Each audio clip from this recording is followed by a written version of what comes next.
എന്റെ ഫോൺ ഇത് എവിടെ ഇരിക്കുന്നത്? ഞാൻ ആ മേശപ്പുറത്ത് വെച്ചാണല്ലോ. കനക, ജമന്തിയെ, നേരം 10:15 കഴിഞ്ഞ് 10 മണിയാകുമ്പോൾ അവർ വിളിക്കാൻ പറഞ്ഞത്. ഇറങ്ങില്ലെന്ന് ആർക്കറിയാം. ഒന്നുകൂടി വന്ന നിങ്ങൾ എവിടെ പോയി കിടക്കുന്നത്? എത്ര നേരം ഞാൻ ഇവിടെ കാറ് വിളിക്കുന്നു, എന്റെ ഒരു സാധനം കാണാൻ എന്റെ ഫോൺ എവിടെ? ഫോൺ അമ്മാവന്റെ കയ്യിലല്ലേ? ഞാൻ അവിടെ മേശപ്പുറത്ത് വെച്ചാണ്, ഫോൺ കാണാനില്ല. ഇപ്പൊ എനിക്കിപ്പോ വിളി വരും. ഫോൺ എവിടെ? എടാ എന്റെ ഫോണാ മേശപ്പുറത്ത് വെച്ചിരുന്നത് കാണാനില്ലെന്ന്. എന്തായാലും നല്ല കാര്യത്തിന് പോണല്ലേ, അച്ഛൻ്റെ അനുവാദം പഠിച്ചിട്ട് പോ. ഞാൻ ഇവിടെ തിരക്കിട്ട ഒരു കാര്യം പറയുമ്പോ ആളെ തമാശ കളിപ്പിക്കല്ലേ. നീ അലമാര പൂട്ടിയെന്ന് അലമാരെ ഫോണൊക്കെ ആരെ പൂട്ടിയെന്ന് എടുത്തോണ്ട് പോയെന്നൊക്കെ പറഞ്ഞു. നീയല്ല അമ്മാവന്റെ അലമാര. എന്നാ പിന്നെ നീയായിരിക്കും. നീയാണ് ഈ കള്ളത്തരം ചെയ്യാ. എന്തിനാണ് നീ അലമാര പൂട്ടിയെ? എന്റെ ഫോൺ എവിടെ? ഇത് 10 മണിക്കൊരു വിളി വരുന്നതാണ്, ഫോൺ കാണാനില്ല. അത് വേറൊരു കാര്യമുണ്ട്. എനിക്കിപ്പോ ഫോണ് വേണം. നീ ഫോൺ എടുത്തിട്ട് ഫോൺ ഇതാ. അല്ല എന്റെ ഫോൺ ഒരു മനുഷ്യന്റെ വാക്ക് എന്ന് പറഞ്ഞു കഴിഞ്ഞാൽ അത് ഏറ്റവും വലുതാണ്. എന്ത് വാക്ക്? ഞങ്ങൾ ആരാ അമ്മാവന്റെ? നിങ്ങളിന്റെ ആരാന്നൊക്കെ നിങ്ങൾക്ക് അറിഞ്ഞൂടെ? അപ്പൊ അമ്മാവന് ഒരു നല്ല കാര്യം ഉണ്ടായി ഞങ്ങൾ അത് അറിയണ്ടേ? എനിക്ക് നല്ല കാര്യം ഉണ്ടായി അറിയണം. എന്നിട്ട് എന്തുകൊണ്ട് ഞങ്ങളോട് പറയണില്ല? അമ്മാവ ഞാനൊരു കാര്യം ചോദിച്ചിട്ടുണ്ട്. ഈ നിൽക്കുന്ന ആൾക്കാരുമായിട്ട് അമ്മാവൻ എന്തെങ്കിലും ബന്ധം ഉണ്ടോ ഇല്ലയോ അതിപ്പോ അറിയണം. ഇല്ലെങ്കിൽ ഞാനിവിടെ വന്ന് ഇങ്ങനെ തങ്ങൂടാ. അങ്ങനെയാണെങ്കിൽ അമ്മാവന്റെ എല്ലാ വിവരങ്ങളും ഞങ്ങളും അറിയണം. എന്ത് വിവരം അറിയണം? ഞാൻ പറയണത് ഒന്ന് കേക്ക്. അമ്മാവ സമാധാനപ്പെടുത്തേ. ഈ വിദേശത്തുള്ള പെണ്ണുങ്ങളെയൊക്കെ കല്യാണം കഴിക്കാൻ അവര് സമ്മതിക്കണം. അവർക്ക് സ്നേഹം ഉണ്ടായിട്ടല്ല. അവര് മറ്റേ അവിടെ വേലക്കാർക്കൊക്കെ ഭയങ്കര പൈസ കൊടുക്കണം. അപ്പൊ അടുക്കളയിൽ നിർത്താൻ വേണ്ടിട്ട് ഒരു അടുക്കളക്കാരനായിട്ട് മനസ്സിലാവാത്തത്. ഞാനിപ്പോ എന്ത് കാര്യത്തിന് പോണു? നിങ്ങൾ എന്ത് കാര്യം പറയണത്?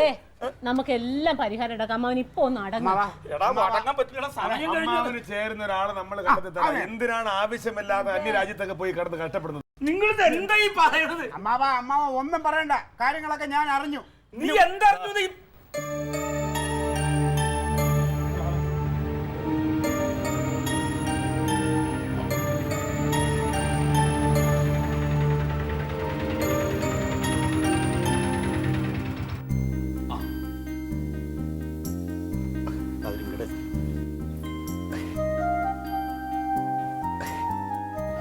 ഞാൻ ഇറങ്ങാൻ കുറച്ച് വൈകിയില്ലേ? പിന്നെ ഒരുപാട് വൈകി. കുറെ നേരം വിളിച്ചിട്ടുണ്ടായിരുന്നു, പക്ഷെ ഫോൺ കിട്ടിയില്ല. സ്വിച്ച് ഓഫ് ആയിരുന്നു. സ്വിച്ച് ഓഫ് ആയിരുന്നു. കല്യാണമൊക്കെ കഴിഞ്ഞല്ലോ അല്ലേ? കല്യാണം എല്ലാം കഴിഞ്ഞു. പിന്നെ ടിക്കറ്റും ചെയ്യേണ്ടതിലാണല്ലോ. പിന്നെ അനുഗ്രഹം വായിക്കാനായിട്ട് നമുക്ക് ഇവിടെ എപ്പോഴുണ്ട് മനസ്സിൽ അനുഗ്രഹമൊക്കെ. അല്ല, അത് എനിക്കോ പ്രേമിച്ച പെണ്ണിനെ കെട്ടാൻ കഴിഞ്ഞില്ലല്ലോ. അപ്പൊ ഇവര് തമ്മിൽ ഇഷ്ടത്തിലാണെന്ന് അറിഞ്ഞപ്പോ ഞാൻ മുന്നിട്ടിറങ്ങി കല്യാണം കഴിപ്പിച്ചു കൊടുക്കാതെ കരുതി. ഇതെന്റെ കൂട്ടുകാരന്റെ മോനാണേ. ഇവന്റെ അച്ഛൻ പ്രേമിച്ച കല്യാണം കഴിച്ചത്. ഇവര് തമ്മിൽ ഇഷ്ടത്തിലാണെന്ന് അറിഞ്ഞപ്പോ മൂപ്പരേത്. എന്നാ പിന്നെ അങ്ങനെ വിട്ടാ പറ്റില്ലല്ലോ. ഇതങ്ങ് നേരത്തെ പറഞ്ഞാ പോരായിരുന്നു, വെറുതെ ഞങ്ങളെ വിഷമിപ്പിക്കാനായിട്ട്. അല്ല, അതെന്താന്നറിയോ? ഇവന്റെ അച്ഛൻ അറിഞ്ഞ പ്രശ്നമാണല്ലോ. എങ്ങാനും പുറത്തറിഞ്ഞ കല്യാണം എങ്ങാനും മുടങ്ങിയാലോ എന്നൊരു പേടി. പിന്നെ നിങ്ങൾ രണ്ടുപേരും കൂടി മത്സരിച്ച് എന്നെ സഹായിച്ചാൽ അത് കൊളായാലോ എന്നൊരു പേടി. പ്രത്യേകിച്ച് ഇവൻ.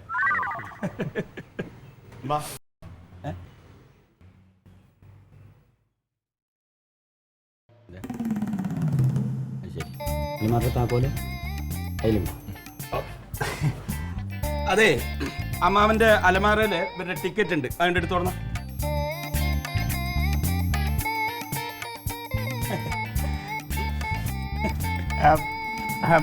മോനെ എവിടെ ജോലി? ഞാൻ ദുബായിലാണ്. ദുബായിലാ? ചാർട്ടേഡ് അക്കൗണ്ടന്റ് ആണ്. ഓ അത് ശരി, അക്കൗണ്ടന്റ് ആണല്ലേ.